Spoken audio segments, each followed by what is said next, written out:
মুন্সিগঞ্জ জেলার টঙ্গীবাড়ি উপজেলার সোনারং গ্রামে এই ঐতিহাসিক স্থাপনাটি অবস্থিত। ইতিহাস: মন্দিরের একটি প্রস্তরলিপি থেকে জানা যায়, স্থানীয় রূপচন্দ্র নামের এক হিন্দু ব্যক্তি দুটি ভিন্ন সময়ে মন্দির দুটি নির্মাণ করেন। বড় কালী মন্দিরটি নির্মিত হয়েছিল 1843 সালে। ছোট মন্দিরটি মূলত শিব মন্দির, নির্মিত হয়েছিল 1886 সালে। স্থাপত্য: মঠ দুটি একটি একক গাঁথনি প্ল্যাটফর্মের উপর পাশাপাশি দাঁড়িয়ে আছে। পশ্চিম দিকের মন্দিরটি পূর্ব দিকের চেয়ে উঁচু প্রায় 15 মিটার, প্রায় 241 ফুট উচ্চতা বিশিষ্ট।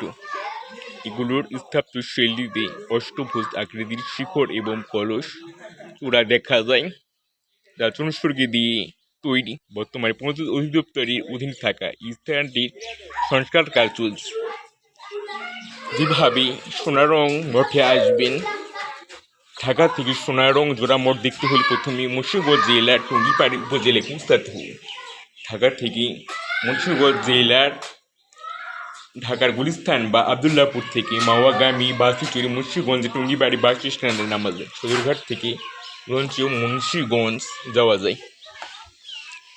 টঙ্গীবাড়ি বাস স্ট্যান্ড বা মুন্সিগঞ্জ লঞ্চ টার্মিনাল থেকে রিক্সা বা অটোরিক্সা নিয়ে সহজেই সোনারং গ্রামে জোড়া মঠে পৌঁছানো যায়। টঙ্গীবাড়ি বাস স্ট্যান্ড থেকে মঠটি প্রায় 5 মিনিটের দূরত্বে অবস্থিত। ঢাকার কাছাকাছি হওয়ায় সাধারণত একদিনের ভ্রমণে গিয়ে এ মঠ দেখে ফিরে আসা সম্ভব।